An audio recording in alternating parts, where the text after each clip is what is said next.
Queremos invitar a la palestra a los panelistas Fuad Chahín, Enrique Neira,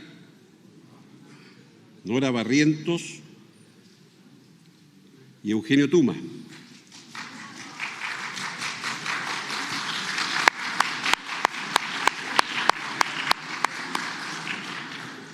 Está por llegar el señor Rojo Edwards. No sé si ha llegado. Él anoche estaba en un programa en la televisión, en el programa de Daniel Matamala, y está viajando, ha hecho un esfuerzo especial por viajar y llegar a este panel.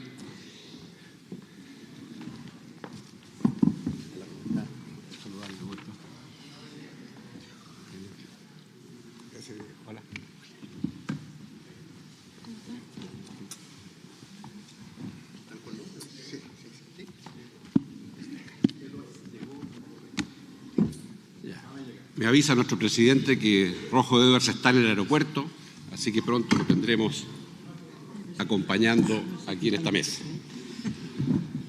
Quiero hacer un especial agradecimiento al alcalde Enrique Neira, porque él ha tenido la gran deferencia de darle explicaciones al presidente de la República. Observen ustedes lo que puede hacer un alcalde, porque es autónomo. Así que muchas gracias por estar acá. Sabemos que fue una decisión difícil, pero gracias por cumplir con nosotros en este momento. Antes de dar la palabra a los panelistas, quiero citar al administrador regional, don Sergio Núñez, en su intervención, que puso un punto que puede motivar la primera vuelta de esta conversación, que queremos hacer dinámica, no grandes intervenciones, sino que focalizarla en algunos puntos específicos. Él dijo de que el gran cambio que viene es que hasta ahora los gobiernos regionales han colaborado con políticas que fundamentalmente se han diseñado y generado desde el nivel central. Y que ahora el desafío para los nuevos gobiernos regionales, para los gobernadores regionales y para los consejos regionales será definir políticas regionales propias, que obviamente tendrán que ser coordinadas con el nivel central, porque esto no es una autarquía, estamos en un Estado unitario, pero que tendrán su propia personalidad. Entonces, tomando esta cita al señor administrador regional, quisiera preguntarle a los panelistas en la primera vuelta ¿cuál sería algún elemento central? No vamos a tener tiempo para desarrollar toda una propuesta programática, ni mucho menos, pero algún elemento central que cada uno de nuestros invitados, que no necesito presentar porque todos ustedes los conocen, harían los programas que tendrán que los distintos partidos políticos o las distintas opciones que se presenten, presentar a la ciudadanía. Dicho esto, ofrezco la palabra en primer lugar al exdiputado presidente de la Democracia Cristiana, don Fuad Chahín. Bueno, muchas gracias por la invitación. Yo lo primero que quiero aclarar, y tal como le dije a Heinrich cuando me llamó para invitarme, que yo no soy precandidato a nada. Entonces, la verdad, cuando plantean esto como precandidatos a algún cargo, yo lo quiero aclarar de inmediato. Y agradecer la invitación, sin duda, para poder discutir de este tema. Y me alegro que estemos hoy día conversando las temáticas de este seminario, porque recuerdo perfectamente que hace 2 años, a pocos metros de acá, hubo un seminario similar donde también se convocó para poder hablar sobre la elección de los gobernadores regionales cuando había mucha incertidumbre si efectivamente aquello se iba a lograr o no. Y fuimos pocos los que asistimos, creo que fui el 1 o 2 parlamentarios que asistimos a ese encuentro. Y en ese momento nosotros aseguramos el respaldo, era entonces el jefe de bancada, los diputados de la Democracia Cristiana, para este proyecto, y me alegro que ese compromiso se haya cumplido y que hoy día podamos estar hablando ya en una etapa distinta donde tenemos una inminente elección el próximo año. Decir que sin duda es importante la descentralización política, económica, administrativa, fiscal, pero también hay que hacer una descentralización mental, que a veces cuesta mucho más. Creo que tenemos que erradicar y emanciparnos de la cultura paternalista que todavía tenemos muchas veces en los territorios. Y ese es un tema que es mucho más complejo, mucho más profundo. Yo creo que prueba de eso es que hoy día, lamentablemente, y no importa que algunos vayan a acusarme, pero ningún core está aquí hoy día cuando debió haber estado, y partieron todos a estar al lado del presidente de la República, ¿ya? Y están todos viendo quién está más cerca, o la mayoría del presidente que anda acá, y bueno, está bien, pero además cuando en la región el indicador respecto de si nos va a ir bien o va a ir mal es cuántas veces viene el presidente a visitarnos, ¿ah? ¿Qué característica mayor de paternalismo que eso?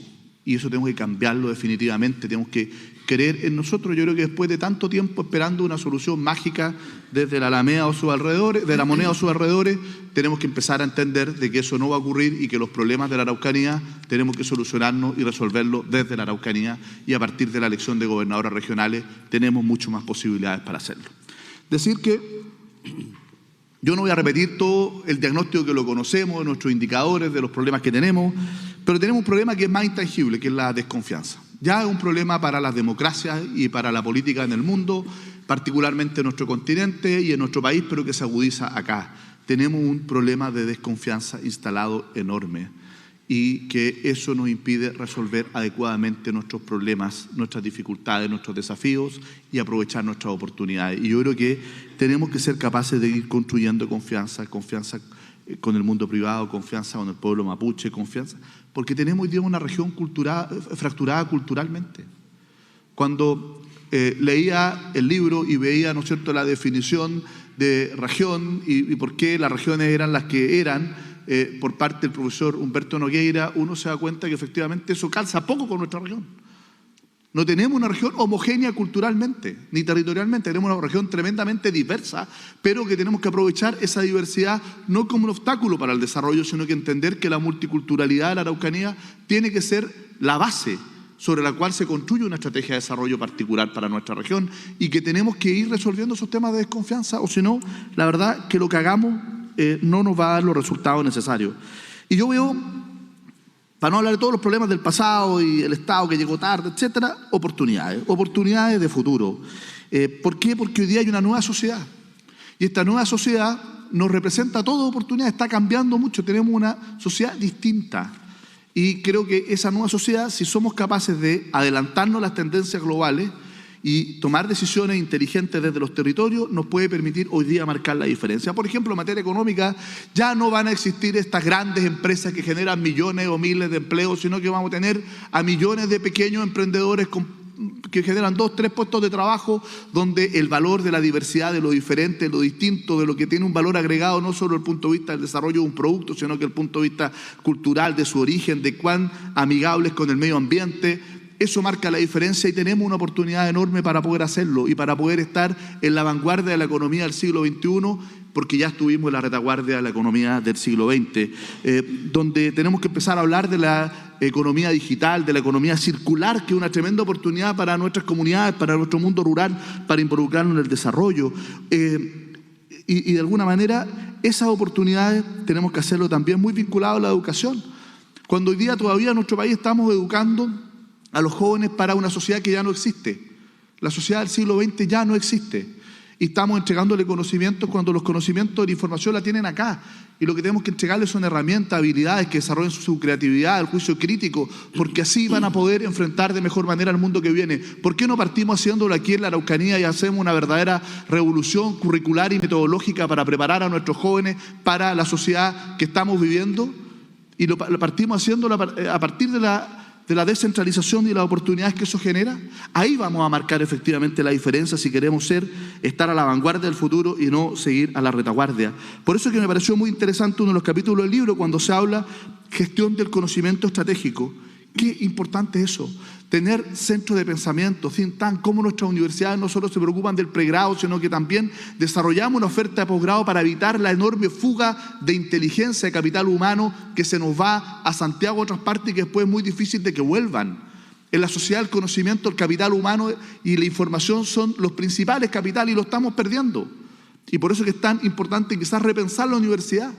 Pero además de repensar la universidad, de crear think tank para tener centros de ideas que nos permitan dar respuestas desde la región y desde el territorio a los desafíos que tenemos, También las universidades tienen que sin complejo involucrarse, no solo con el sector público para tener mejores políticas públicas, sino que también sin complejo con el sector privado para crear ecosistemas que permitan y que faciliten de alguna manera también el emprendimiento, la innovación, el desarrollo productivo, pero desde la mirada territorial. Eso me parece a mí que también es fundamental. Tenemos que mejorar la calidad de la política, mejorar la calidad de las instituciones también a nivel local. Porque si tenemos más recursos que se pueden distribuir, liderazgo regional empoderado, pero tenemos una tremenda desigualdad en las capacidades de los municipios, de los gobiernos locales para poder elaborar estrategias de desarrollo local, para poder competir por la captura de efectivamente esos recursos, vamos a tener nuevamente desequilibrado el desarrollo en el territorio entre las comunas. Y creo yo que entonces la elección de gobernador regional es una parte, pero ¿qué es lo que ocurre, no es cierto?, también con la desigualdad dentro de las regiones, en las comunas y en la capacidad de las comunas para poder capturar recursos y elaborar planes de desarrollo. Mejorar la calidad de la política, yo lo quiero decir con mucha claridad, es fundamental. Tenemos que ser capaces de mejorar la calidad de la política para poder elaborar un nuevo pacto político, económico, social y cultural en nuestra región.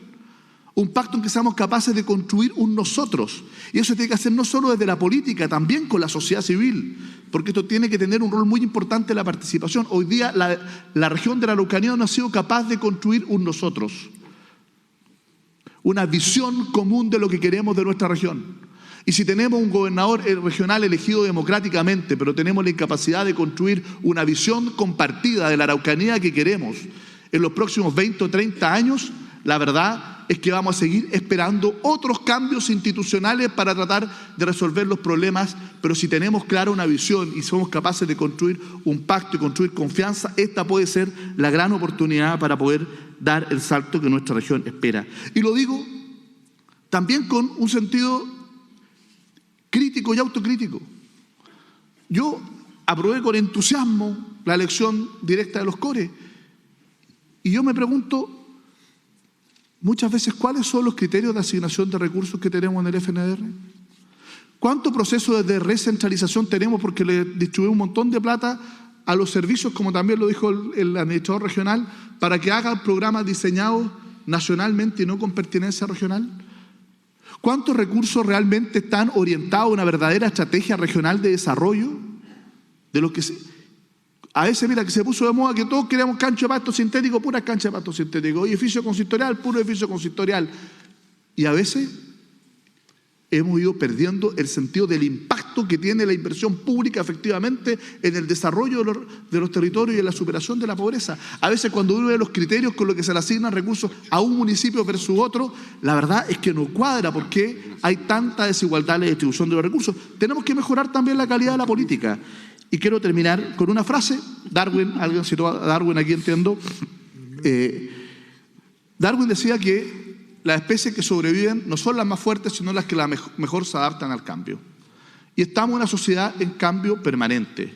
Y tenemos un cambio enorme a partir de la elección de gobernadores regionales. Y hoy día nuestra región indudablemente no es la más fuerte, no es la que tiene los mejores indicadores para la competencia en el desarrollo de los territorios para el mundo que viene, pero si somos la región que mejor lee las tendencias globales, mejor interpreta los cambios y nos adaptamos de mejor manera, podemos tener una oportunidad no solo de sobrevivir a esto, sino que efectivamente de potenciarnos como región a partir del proceso de elección de gobernadores regionales que vamos a vivir el próximo año. Adaptémonos a los cambios y vamos a marcar la diferencia. Muchas gracias. Muchas gracias. Damos la bienvenida a Rojo Edwards. Por favor, suba aquí a la palestra.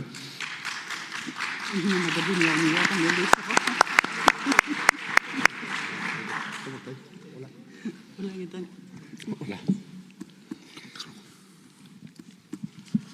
Bien, estamos iniciando entonces la elaboración, porque este es un proceso que no termina acá, este es un proceso que va a ir a los programas. Eso es lo importante, que quien quiera sean los candidatos finalmente, los insumos que aquí se están produciendo lleguen a los candidatos y a los partidos y a las organizaciones que apoyen a esos candidatos. Entonces, quiero ofrecer la palabra para seguir desarrollando esta visión propia de la región al alcalde Enrique Neira. Bueno, muchas gracias. Primero, yo sí no soy candidato a nada, que quede claro. ¿Alcalde tampoco? No, yo vengo representando a los alcaldes de la provincia de Malleco. Me invitó mi estimado amigo y ex rector de esta prestigiosa universidad, don Henry Bombaer, para tocar tópicos de lo que significa ser alcalde de la provincia de Malleco, la más pobre de Chile, y con ello también hablar un poco de la Asociación Malleco Norte, que nosotros ha sido un tremendo éxito como comunas de la provincia. A él la ha conformado hace algunos años atrás. Esta Asociación Malleco Norte está conformada por las comunas de Ercilla, Coyipulli, Angol y Renaico. Y hemos presentado algunas iniciativas tremendamente importantes. Una de ellas data del año 2001 y estamos ahora a 40 días de terminarla, y que consiste en la construcción de un moderno relleno sanitario que nos va a permitir dar una solución integral al tratamiento de nuestros residuos sólidos. Proyecto único en Chile, presentado por la Asociación Malleco Norte de 4 comunas pobres de este país. Algo hacemos dentro de todo lo difícil que se nos ponen a veces las cosas.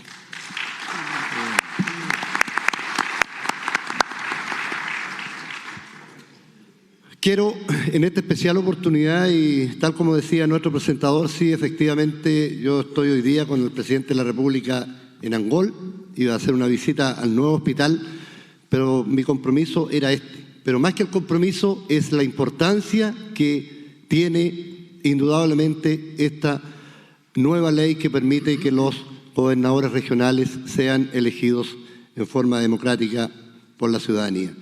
Lo considero de un valor fundamental, y más aún cuando van a tener grandes desafíos. Y uno de ellos es terminar con el estigma que tenemos las 11 comunas de la provincia de Malleco, en que somos el patio trasero de la 9ª región. Eso ha sido instalado por años y se ha mantenido por siempre. Sé que va a significar para ellos un desafío importante, más aún cuando tienen que presentar su programa de trabajo, cosa que a nosotros también nos entrega muchas expectativas de que esta es la herramienta que estábamos esperando para iniciar un proceso de recuperación de la provincia de Malleco, de cada una de nuestras comunas. Pero hay algo fundamental, y yo quiero agradecer infinitamente. Pude ver en el café a una gran cantidad de líderes, hombres y mujeres de la sociedad civil, que vinieron a esta convocatoria pidiendo permiso en sus trabajos. No son autoridades, no son funcionarios de ningún servicio público, sin embargo están aquí. Y quiero validar la presencia de ustedes. Ahí viene el empoderamiento de lo que va a ser esta elección de los gobernadores regionales, la participación ciudadana que hoy día está representada por quienes están en esta sala. Y veo muchas de Malleco, ¿eh?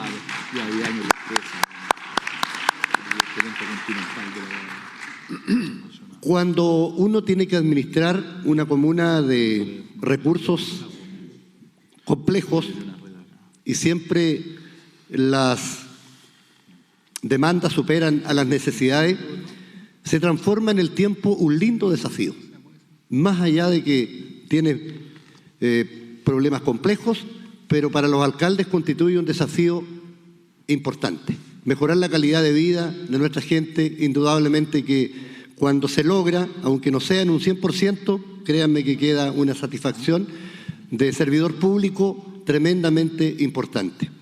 Es por ello que cuando se inician las conversaciones de lo que va a ser esta nueva ley que va a permitir elegir a nuestros gobernadores regionales, yo creo que todos en el interna nos hicimos expectativas de lo que podría venir.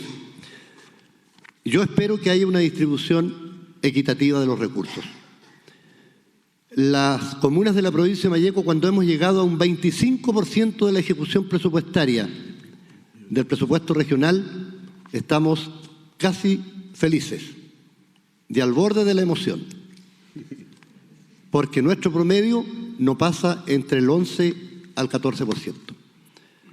O sea, llegar a una cifra superior al 20 ya es espectacular. Por lo tanto, en la distribución equitativa y que se haga de los recursos, nosotros sí vamos, y con nuestros líderes de la sociedad civil, revisar ese plan de trabajo que van a presentar nuestros candidatos. Porque ahí queremos ver la presencia de la provincia de Malleco. La queremos ver en ese documento. Y créanme que indudablemente que va a ser una herramienta fundamental para lo que nosotros, como alcaldes, estamos esperando de esta importante modificación que va a tener nuestra vida democrática a nivel de país.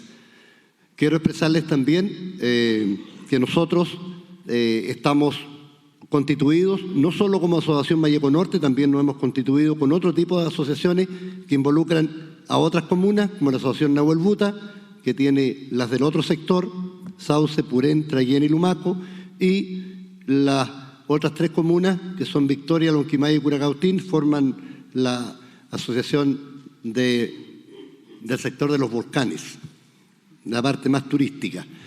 Y aún así, igual estamos constituidos las 11 comunas en una asociación que nos ayudamos mutuamente a través de los convenios.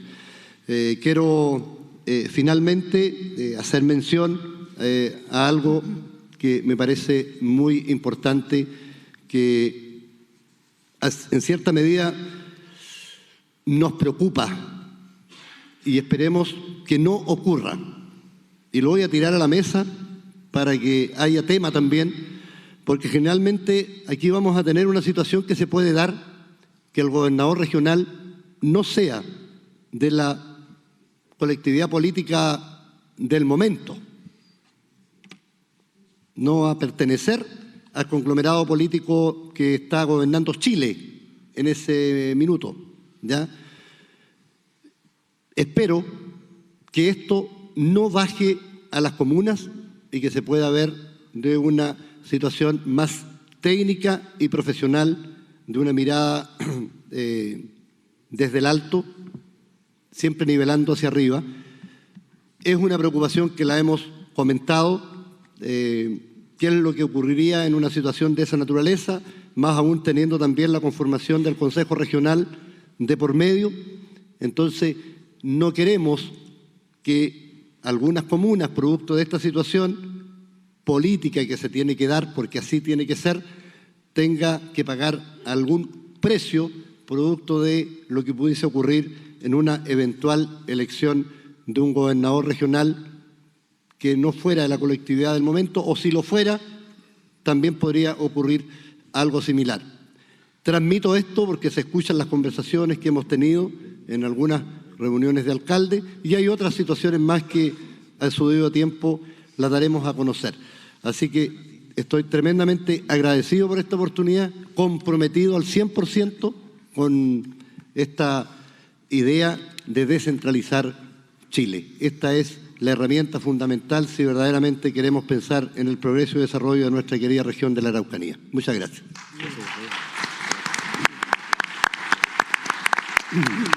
Muchas gracias, alcalde. Ha sido exacto en el tiempo. Quiero darle la palabra a la exintendenta Nora Barrientos, también por 8 minutos. Muchas gracias.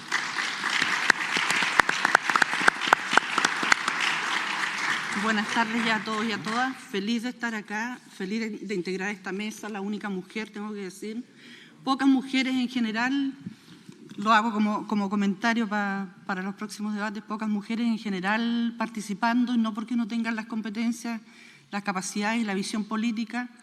Me hubiera gustado también que hubiera un mapuche, ojalá, discutiendo aquí, y que hubieran habido otras fuerzas políticas como el Frente Amplio, que claramente es un nuevo espacio, un nuevo referente en el país.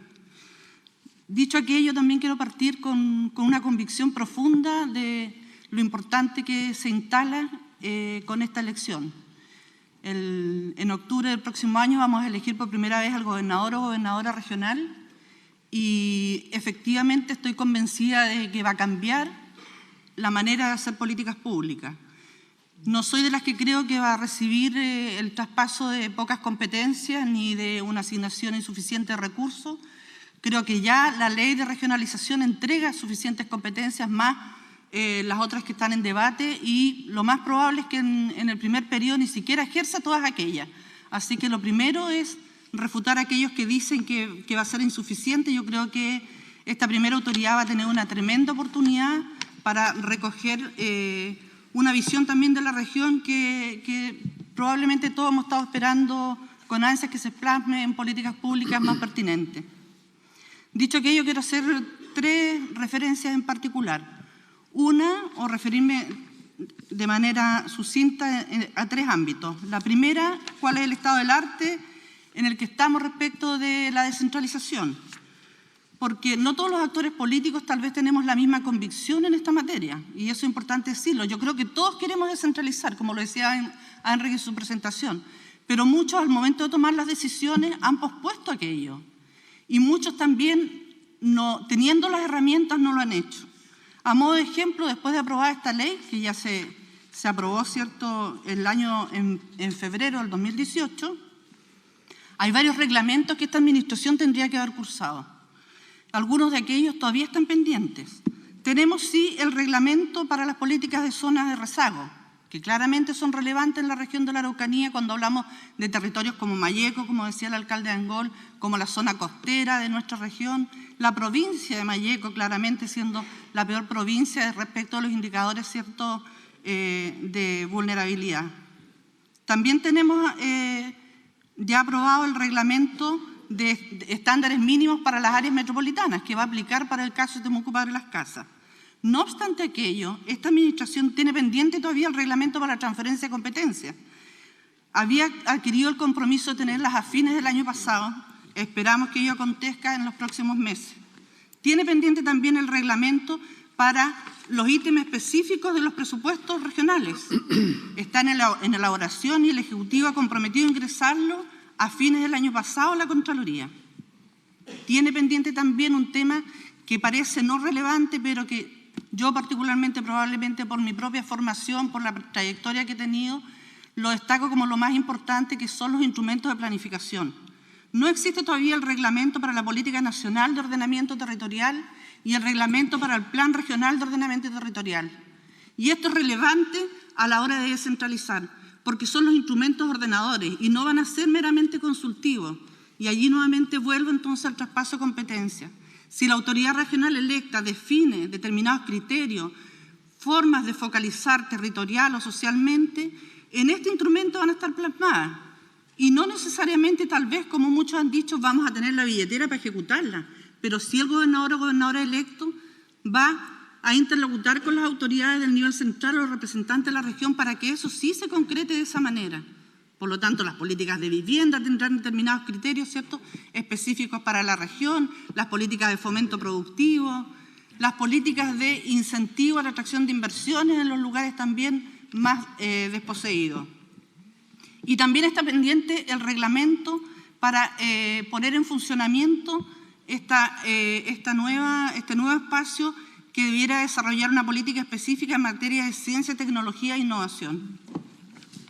Con esto quiero decir en este primer punto que no todos los actores políticos tenemos la misma convicción o la misma fortaleza en sacar estas tareas adelante. Por lo tanto, vuelvo a la reflexión inicial, tal vez estos instrumentos que sin duda van a estar listos antes de la elección y de la puesta en marcha del ejercicio del primer gobernador, a pesar de que estén demorándose y que no hayan salido con la premura que quisieran, lo que más celebro es que vamos a tener elecciones en octubre del 2020. Respecto al proyecto de rentas regionales y de financiamiento y responsabilidad financiera.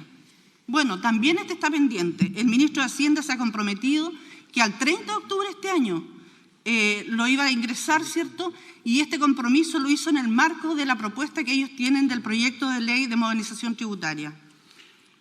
Recordar que esto también es gravitante, como se ha dicho, porque el porcentaje de inversión que actualmente deciden los gobiernos regionales, en el mejor de los casos, llega al 8% del total de la inversión regional.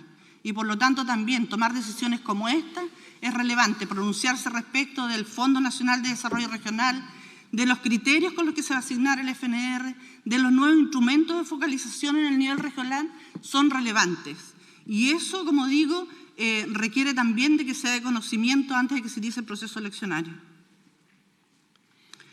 Cierro este capítulo diciendo que en este periodo, 2018-2022, había 37 acciones o compromisos en materia de descentralización. Y cuando uno las evalúa a esta fecha, 32 tienen un cierto nivel de avance, 4 están ejecutadas y solo una finalizada.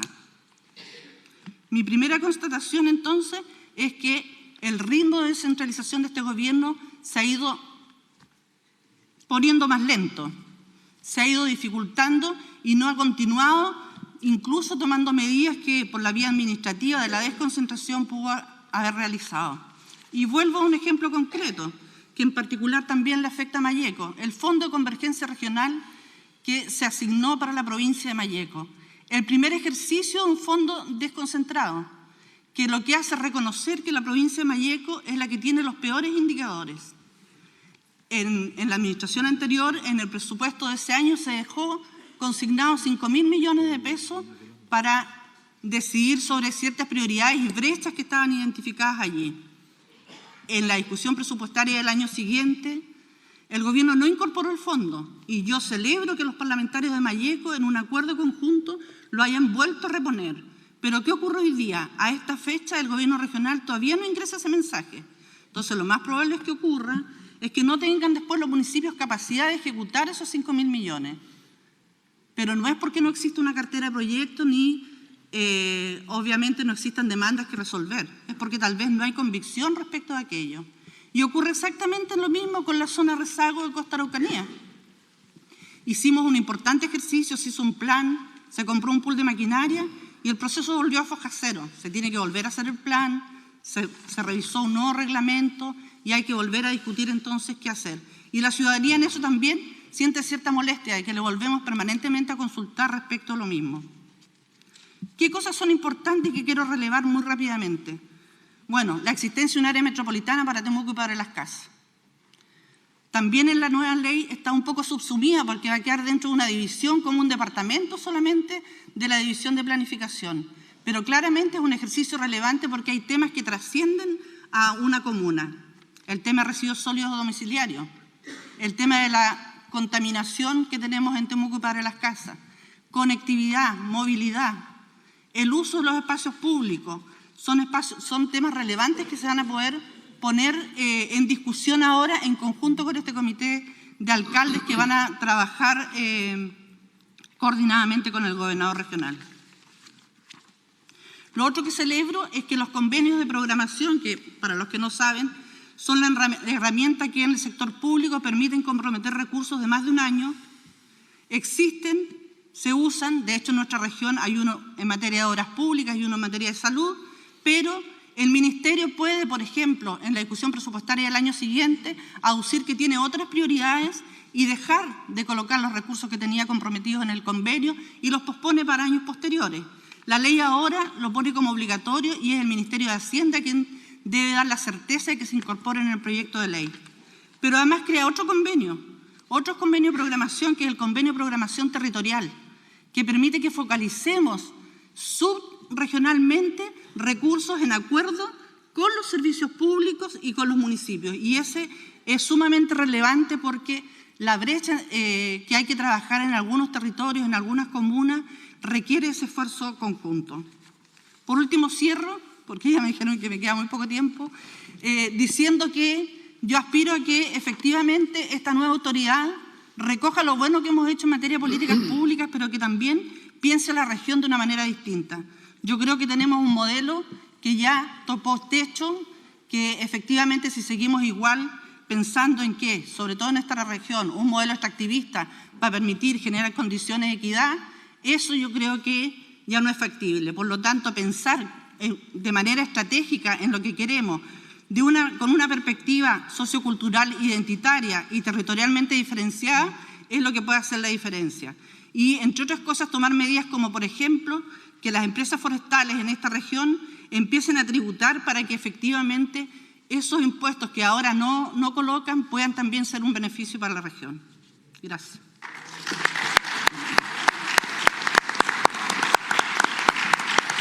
Muchas gracias. Le ofrezco la palabra ahora al senador Eugenio Tuma. Bueno, muchas gracias. Primero, agradecer la oportunidad que nos da la Universidad de la Frontera, agradecer a su rector, Eduardo Hebel, como así también a la Fundación Chile Descentralizado.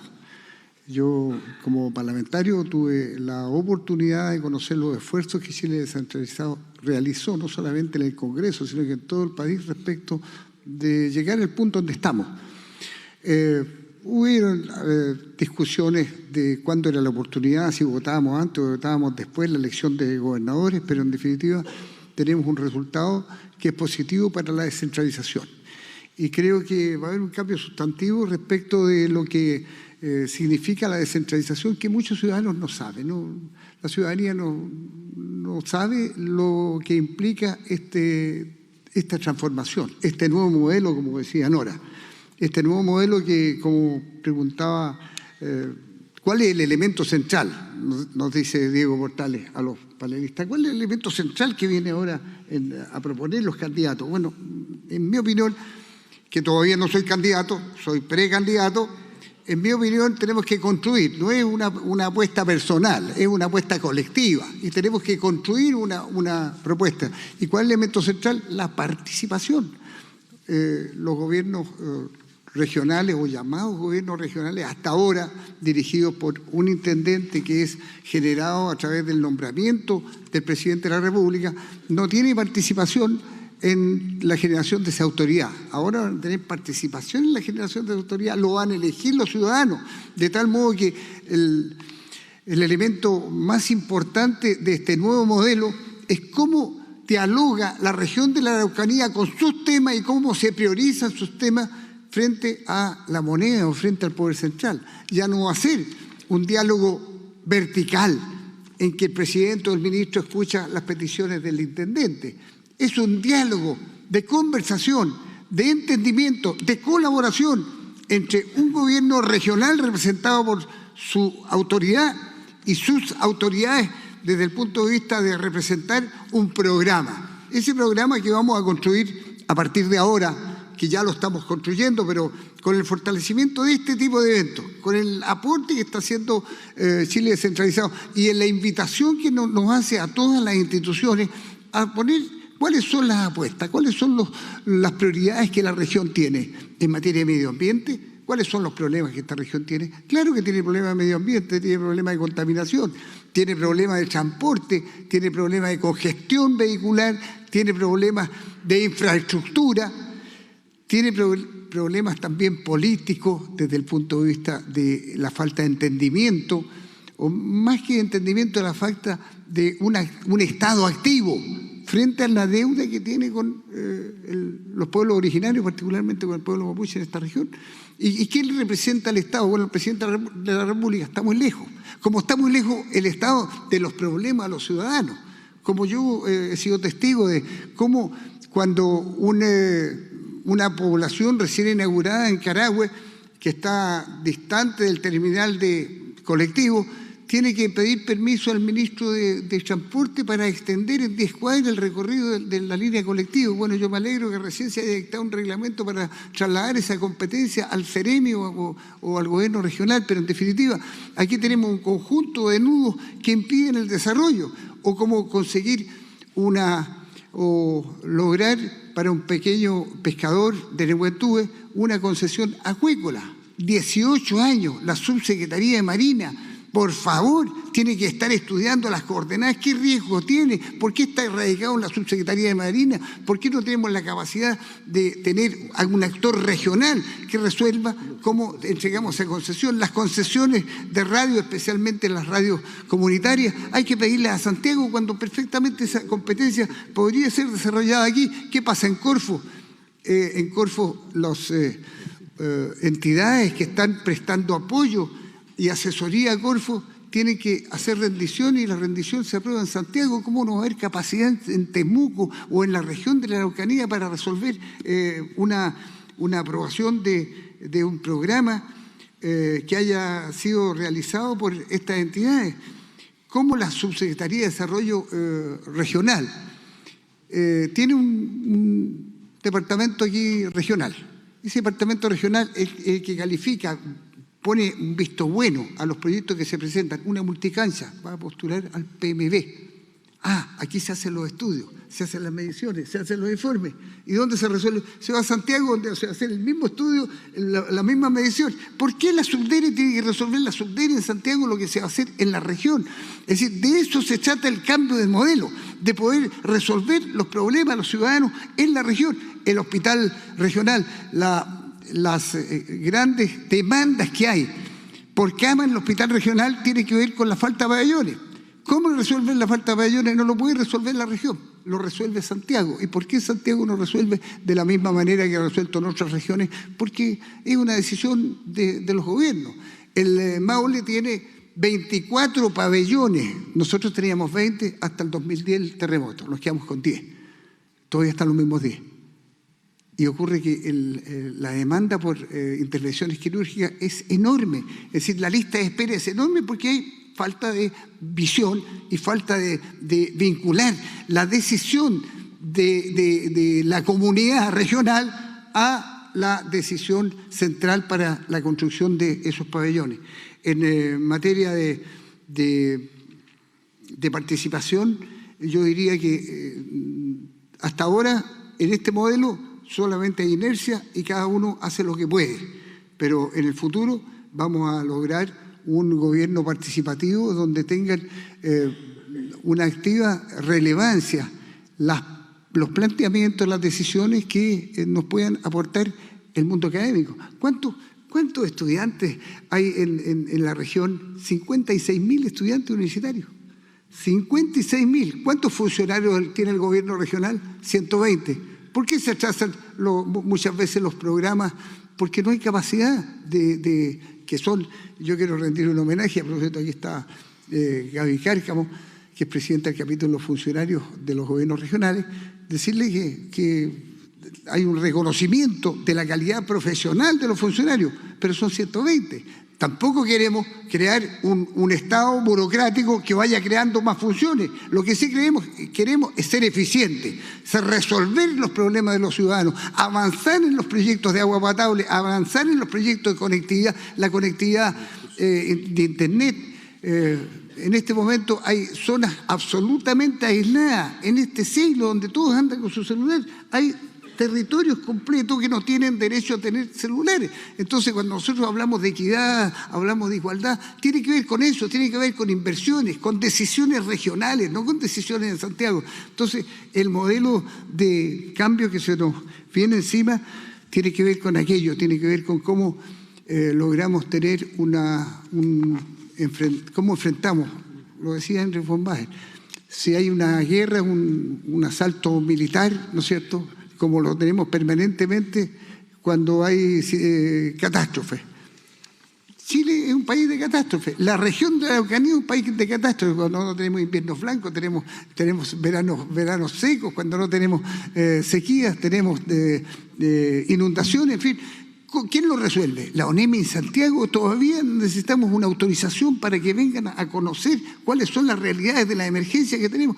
Entonces, todas estas limitaciones hacen crear una expectativa y una gran esperanza en lo que vamos a tener como gobiernos regionales, que a lo mejor no van a tener muchos recursos, pero sí van a tener un cambio de gestión, un cambio de actitud. Hacer participar a los municipios, la capacidad de participación de los municipios en el diseño de políticas públicas debe ser parte esencial de los gobiernos regionales. Y no se preocupe, mi amigo Enrique Neira, si yo llego a ser gobernador, todas las comunas van a tener el mismo tratamiento indistintamente del color político de los alcaldes.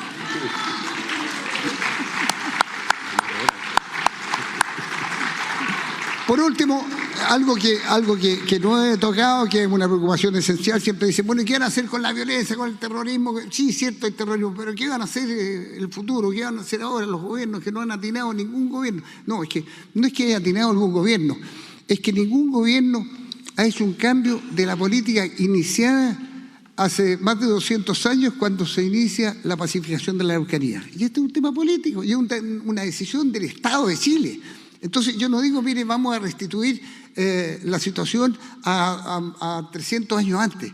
Lo que vamos a hacer es que el Estado haga una propuesta a la Araucanía, no es a los mapuches, es a la Araucanía, porque la Araucanía es la víctima de la desidia y el abuso que el Estado ha hecho con esta región.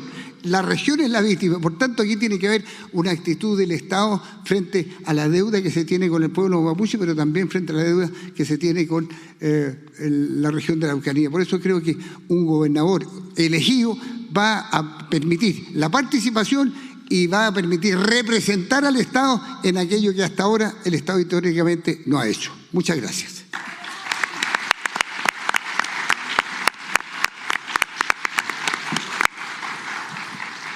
Bueno, para cerrar el panel, le ofrecemos la palabra al exdiputado Rojo Edwards. Bueno, primero agradecer la invitación a la universidad. Heinrich, muchas gracias también por esta invitación. Yo no sé si les ha pasado cuando uno va, por ejemplo, al mismo estacionamiento 50.000 veces y resulta que la vez 50.001 uno se baja del estacionamiento, hace lo que va a hacer naturalmente, vuelve y no tiene idea de dónde dejó el auto, porque son tantas veces las que se ha estacionado en ese lugar que ya la memoria completamente se les confundió.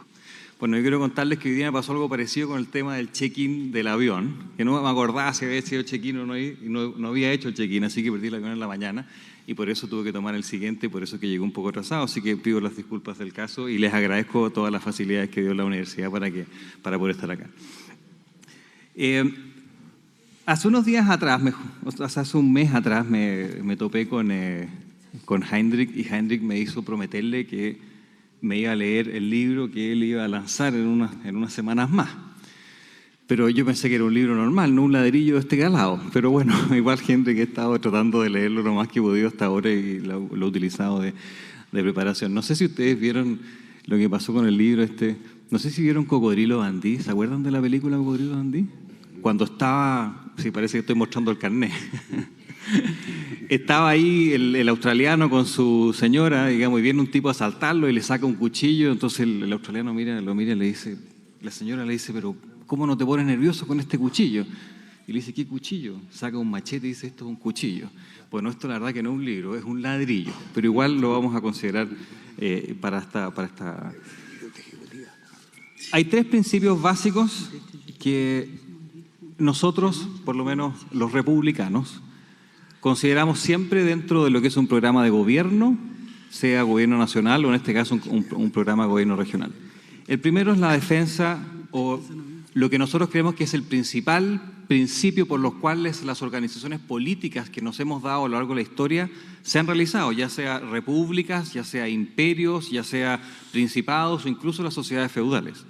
Ustedes saben que la sociedad feudal, que es probablemente una de las peores formas de organización política existente, el contrato que existía dentro de la sociedad feudal era básicamente una persona que no tenía protección, no había ley ni orden, porque no había ningún rey en particular después de la caída del Imperio Romano, que fuera capaz de proveer ley y orden. Esa persona hablaba con un señor feudal que tenía un castillo y el contrato era bien simple, injusto, pero era el contrato. Es lo que decía, yo te doy protección y la persona tenía que trabajar para este señor. En general, el primer principio, el primer derecho que cualquier organización política, y en particular la República, tiene que garantizar es la seguridad. De la seguridad es de donde cuelgan el resto de los derechos. Y por lo tanto, cuando en una región no hay seguridad, es difícil que se puedan ejercer el resto de los derechos. Y cualquier programa de gobierno a nivel nacional o regional tiene que tener algún matiz o una preocupación especial de otorgar seguridad, Estado de Derecho. Eso quiero decirlo con mucha fuerza porque independiente de las facultades que efectivamente van a tener los gobernadores regionales, no está la seguridad. Y creo que cualquier gobernador regional tiene que ocuparse en alguna parte, evidentemente no puede ser todo, tiene que ser de manera consensuada y trabajada de temas de seguridad. El segundo principio que es fundamental y que todo gobierno regional republicano se va a preocupar es el de defender la libertad. La libertad se puede defender de muchas cosas, se puede definir de muchas maneras. Sin embargo, quiero dar algunos simples ejemplos respecto a política pública. Si uno cree en la libertad, en que todos tenemos el derecho a desarrollarnos material y espiritualmente, por ejemplo, la condición de pleno empleo es tremendamente importante, porque si no hay pleno empleo, no es el trabajador el que elige dónde trabajar, sino que es la empresa el que elige a quién tomar, por cuanto hay muy pocos empleos para la cantidad de personas que quieren trabajar.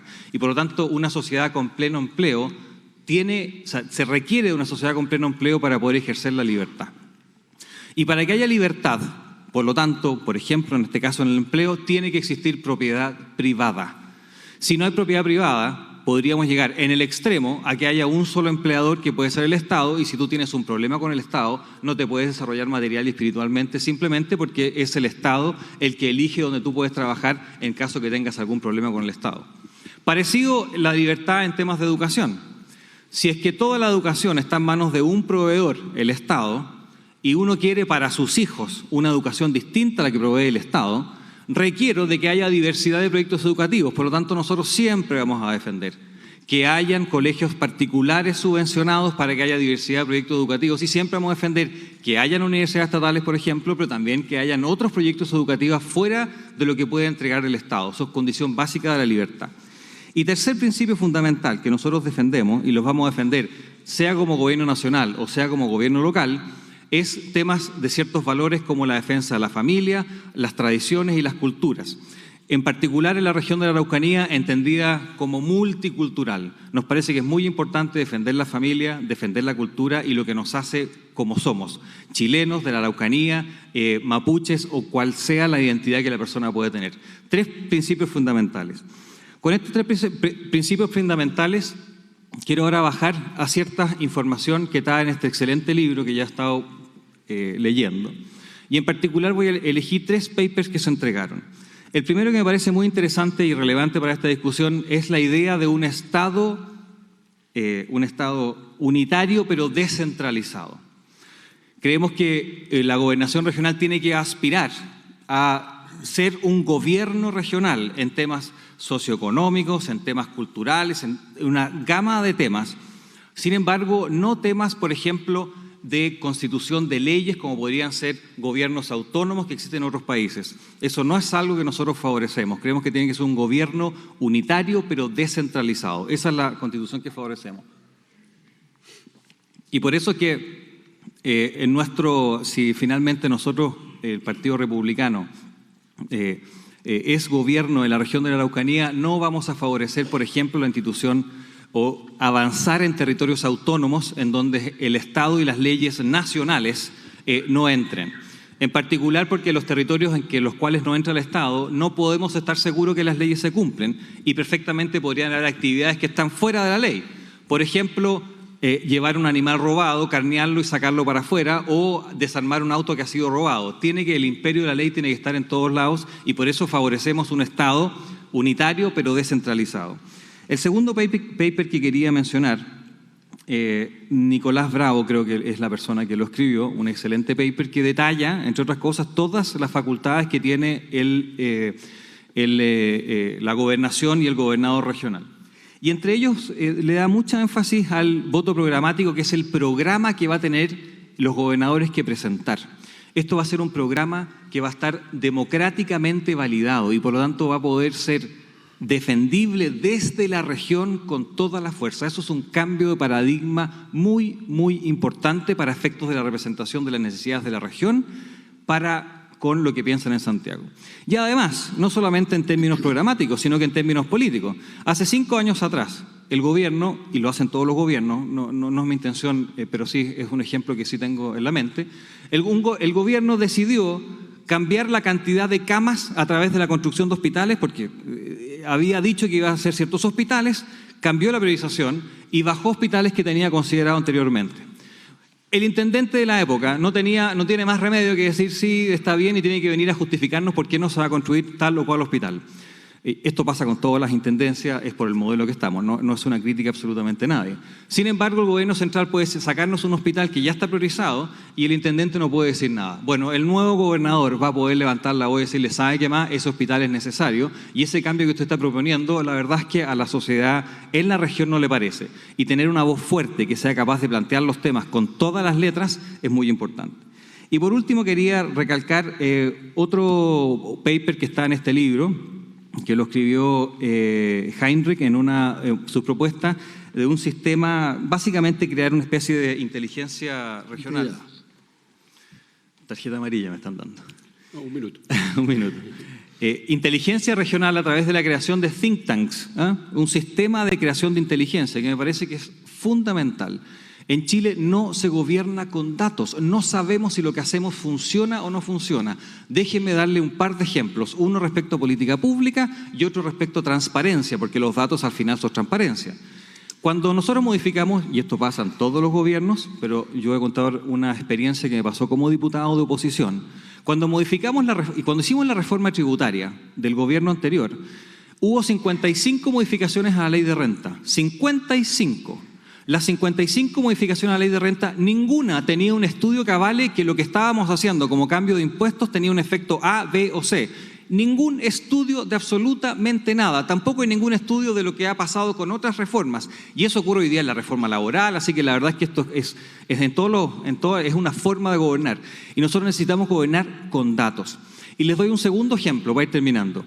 El tema de los datos para transparencia. Hoy día en Chile, nadie puede a través de un RUT, por ejemplo, saber cuánta plata el Estado le está pasando a un RUT, sea una persona jurídica o una persona natural. Por lo tanto, no hay ninguna forma de controlar si las platas del Estado se le están dando a personas que son amigos de las autoridades o las personas que mejor hacen el trabajo. Eso no puede ser. El nepotismo y el amiguismo de los gobiernos tiene que terminarse y para eso se necesitan datos. Y por eso estoy muy a favor de lo que plantea Heinrich en la idea de tener inteligencia en cuanto a las políticas públicas. Y por último, quiero contarles que como esfuerzo nuestro, dado que tenemos que hacer un programa de gobierno, si es que finalmente presentamos candidatos, que puedo quizás ser yo como candidato a gobernador, vamos a hacer un programa de gobierno a través de la creación de un think tank regional, por supuesto de personas que son cercanas a los pensamientos y a las ideas principales que les acabo de exponer, en particular los 3 principios que estuvimos conversando. Por lo tanto, creemos que la línea de trabajar en base a datos es una línea muy importante. Muchas gracias.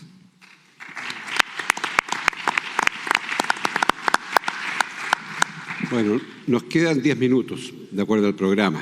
Así que iba a hacer otra pregunta, pero creo que es preferible insistir en la pregunta inicial para redondear alguna idea.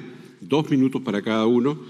Si quieren completar, digamos, la idea de cuál sería la visión propia que su sector político, que su candidato, o si es candidato, como candidato, quiere presentar a la ciudadanía de la Araucanía.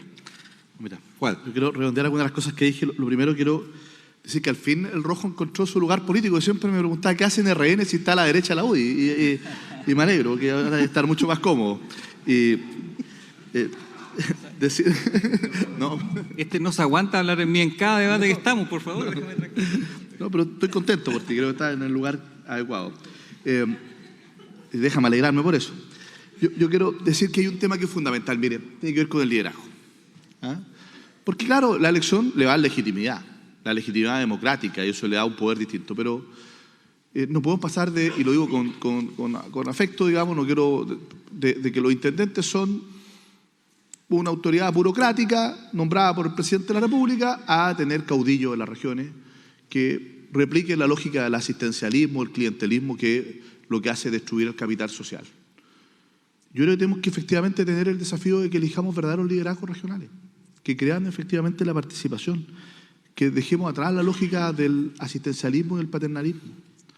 Quiero decir que también tenemos que elegir si vamos a tener relatores de los problemas, que los conocemos y que nos hemos dedicado demasiado tiempo y hemos gastado mucha energía, creo yo, como región, en repetir nuestros problemas, y hemos dejado de gastar esa energía en aprovechar las oportunidades. Yo creo que necesitamos líderes de las oportunidades. Y creo que eso es fundamental, no solo en esta región, en todas las regiones.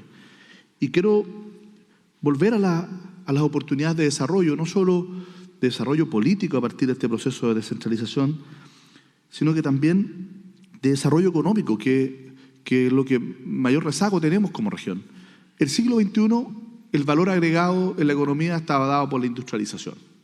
Y una región como la nuestra no tenía ninguna posibilidad realmente de competir porque estábamos en un rezago en esa materia enorme. Pero ese es el mundo que pasó. El mundo que viene, el valor agregado no está dado por la industrialización, está dado por la sustentabilidad ambiental, está dado por la inclusión social, está dado por la innovación y está dado por la identidad cultural. Y en eso esta región puede marcar una diferencia enorme. Ahí está la oportunidad. El valor agregado que puede darle esta región al desarrollo es enorme. Y por eso que es tan importante que podamos tener verdaderos líderes regionales elegidos democráticamente, que seamos capaces de aprovechar las capacidades instaladas en nuestras regiones, en nuestra sociedad civil, en nuestro mundo académico, en nuestros emprendedores, insisto, en nuestro pueblo mapuche, que tenemos que verlo como el piso y el principal capital sobre el cual construir una estrategia regional de desarrollo y no como una barrera, como un obstáculo, como hoy día se ha visto, construyendo confianzas que nos permitan tener una mayor cohesión política, social y cultural en una región que está totalmente fracturada. Si nosotros somos capaces de eso, indudablemente que vamos a tener mejores políticas públicas.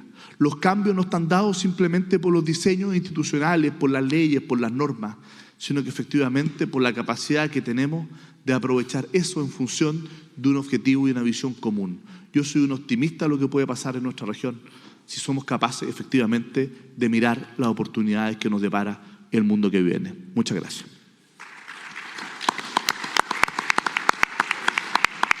Gracias, alcalde. ¿Tiene la palabra? Bueno, muy breve, agradecer la paciencia que han tenido ustedes de habernos escuchado durante estos minutos. Solo cerrar con algunas reflexiones. En la medida que los programas que deban presentar los candidatos a gobernadores o gobernadoras regionales consideren algunas pautas como las que yo les voy a indicar, yo creo que los alcaldes vamos a estar felices. Primero, buscar la estrategia para terminar con esta desigualdad que tenemos en la región. Tenemos una terrible e insostenible desigualdad en la región de la Araucanía. Buscar la forma de disminuir la tasa de pobreza por ingresos, buscar un desarrollo local inclusivo, que es muy importante hoy día. La inclusividad, no debemos olvidar que tenemos una ley de inclusión que no podemos olvidar. Lograr una distribución equitativa de los recursos para nosotros es fundamental. Y lo más importante, considero que esta descentralización va a ser tremendamente exitosa si empoderamos a los gobiernos locales y empoderamos a nuestros líderes de la sociedad civil. Muchas gracias.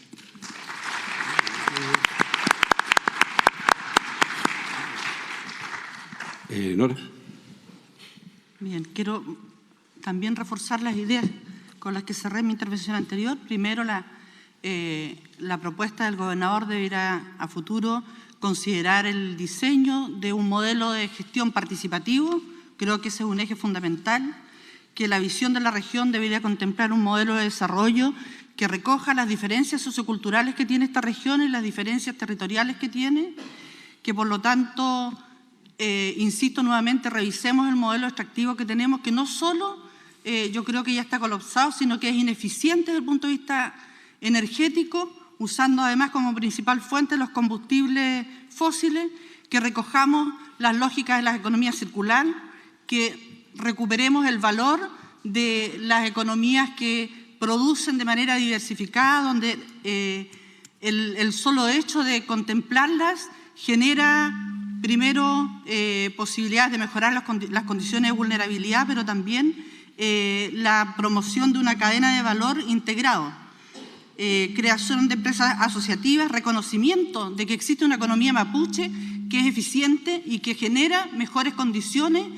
con índices distintos a los que medimos tradicionalmente, la conformación de coaliciones territoriales que sean de mediano a largo plazo y un tema no menor que al alero de este modelo, que yo insisto debe ser el que rija la visión de este próximo gobernador, recogiendo la experiencia de las políticas públicas, pero perfeccionándolas e incorporando nuevas, que esté la base la participación, pero también que esté de base la transparencia y la probidad. Yo creo que la validación de esta nueva autoridad también pasa por eso y también va a pasar porque esa participación se plasme y por lo tanto no se constituya en un nuevo caudillo político que lo que entiende es que debe permanecer con las prácticas de clientelismo que muchos reproducen. Insistir también que el modelo liberal o neoliberal ha roto justamente en nuestra región esos equilibrios y que por lo tanto tenemos que repensarlo.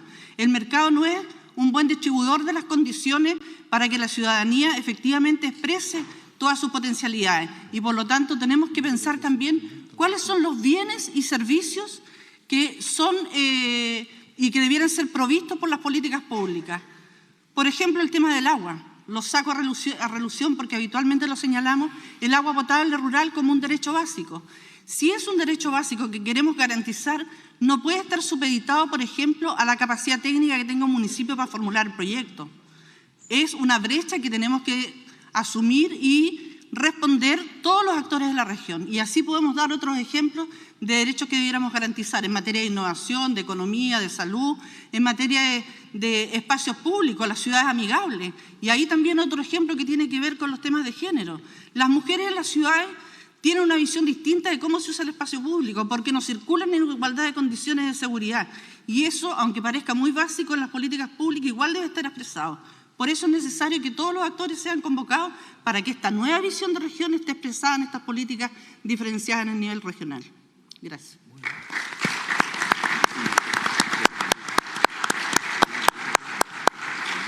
Eugenio, sus 2 minutos. Gracias, Diego.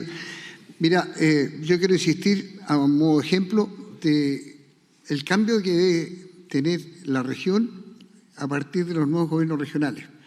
Y a modo de ejemplo quiero tomar el tema del Ministerio de Obras Públicas, el MOP.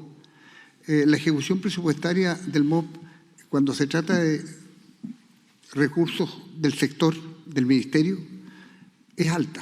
Estamos hablando del 80% de ejecución, que son grandes obras, que son dimensionadas desde Santiago, ¿no es cierto?, pero que llevan un incentivo, el PMG, para los funcionarios. Pero cuando se trata de obras que se generan a partir del FNR, que son muchísimas, pequeñas, pero que satisfacen a muchos sectores de la sociedad civil y de la comunidad, tienen una ejecución presupuestaria muy baja, del orden del 20% del total de su presupuesto, porque no tienen PMG y porque no hay capacidad de ejecución. Entonces, cuando yo hablaba del aporte de las universidades, yo decía, bueno, ¿por qué no hacer participar a los 56.000 estudiantes? Bueno, no al 10%, a 5.600, o a la mitad, o a menos de la mitad. 1.000 estudiantes universitarios que puedan participar con los municipios, con las unidades ejecutoras, para los efectos de facilitar el cómo logramos una ejecución más rápida, un papeleo que se tramite rápidamente en cada una de las oficinas y que resolvamos el tema que nos está pidiendo la ciudadanía. Cuando se hacen anuncios que se va a hacer esta obra, pasan 5 o 6 años, ¿no es cierto?, esperando que se haga la obra y no se hace la obra. ¿Por qué? Porque el presupuesto, porque no eran concursos suficientes, además que es una región difícil de atraer a grandes empresas para que vengan a ejecutar obras, ¿no es cierto? Lo que tenemos que hacer es generar más capacidad de ejecución de obras, mayor competencia, contar con mayores actores participando en la ejecución de estas obras. Creo que la limitación que tiene el Estado hoy día, siguiéndose los canales tradicionales de ejecución de obras, nos mantiene muy, muy limitados. Por eso veo con esperanza que a partir de los nuevos gobiernos regionales elegidos podamos cambiar lo que significa una política pública con eficacia y eficiencia en la ejecución de sus presupuestos. Gracias. Por último, Rojo. Yo concuerdo que lo que se necesita en la región es liderazgo, ideas claras. A uno puede gustarle o no gustarle una oferta política, pero la oferta política tiene que ser capaz de llevar a cabo un programa cuando hay dificultades. Por eso es que a mí no me atrae la democracia cristiana, entre otras cosas, porque a veces vota acá, a veces vota allá, pero acá tiene que haber un liderazgo regional. Segundo, para el ejemplo Malleco yo quiero ampliarlo a la zona costera. La dignidad que todos tenemos está basada en el simple hecho de ser personas y somos todos iguales en dignidad. Y cuando vemos que hay zonas que están muy rezagadas, como gran parte de Malleco y como también como la región en general, pero también como la zona costera, tenemos que preocuparnos de manera especial de esas zonas. Y por eso yo estoy muy de acuerdo con lo que ha dicho el alcalde, pero sumaría también otras zonas que hay de rezago que requieren de una preocupación especial. Y lo tercero es que, y en esto siento que discrepo de la forma en que plantea la situación el senador Tuma, a quien le tengo mucho respeto y amistad, pero la forma de plantearlo, la forma de plantear las políticas públicas no son desde el punto de vista de la ejecución presupuestaria, o sea, de cuánto se gastó, sino que de cuánto beneficio y cuán eficaz fueron para lo que fueron diseñadas. Y por lo tanto, el número que hay que mirar en general es cuánto bien hicimos en la sociedad, cuánto ayudamos a los adultos mayores, cuánto ayudamos a la gente que no tenía casa, etcétera, y no cuánto se gastó. Y por eso creo que la propuesta que hace Heinrich del tema de un sistema colaborativo de think tank para saber exactamente qué estamos haciendo y poder medir es muy importante. Fíjense que en Estados Unidos, un ejemplo, todas las leyes que se sacan en temas de educación reservan un 3% del presupuesto para que al cabo de un periodo a discutir, 3-4 años, se evalúe esa política. Y si una política se utilizó en Nebraska y en Utah, bueno, se analiza después de 3 años y después se entregan recomendaciones para ver qué hacer. En Chile, cualquier cosa que se hace, independiente que el resultado sea desastroso, no se evalúa y no se puede cambiar. Acá tiene que haber racionalidad en el uso de los recursos para que nuestra gente esté mejor, especialmente en una región en que hay tan pocos recursos. Y por último, quiero decir que, al igual que todos los panelistas, yo soy un optimista de lo que va a ocurrir con estas nuevas elecciones por el cambio de paradigma, y también soy muy optimista de lo que pase en la región en el futuro. Muchas gracias. Solo le quiero decir a Rojo que yo desde niño en el campo aprendí que el camino de la sabiduría era el camino del medio, no tenemos ningún problema con eso. Bueno, queremos cerrar este acto invitando a los distintos sectores políticos. No vamos a hablar de candidatos ni de precandidatos, algunos son precandidatos, otros parece que no, pero en definitiva ustedes son personas influyentes, han sido invitados como líderes de opinión de la región, y en ese sentido aquí hay un trabajo que culminará con la presentación en el servicio electoral de un programa. Y nosotros los hemos invitado, pero tengan por seguro de que nuestro capítulo regional y las Fuerzas Vivas de la Araucanía vamos a estar muy atentos a la calidad de los programas que presenten. Hemos visto un buen espíritu, creo que está en el marco de lo que aquí se ha llamado el desarrollo territorial colaborativo. Hay que generar consensos en las regiones y estamos seguros nosotros como Fundación de que en las regiones las diferencias son mucho menores que a nivel de las políticas nacionales. De tal modo que es posible en este escenario construir programas que pueden tener puntos de discrepancia, prioridades distintas, pero que en lo fundamental busquen la colaboración. Muchas gracias.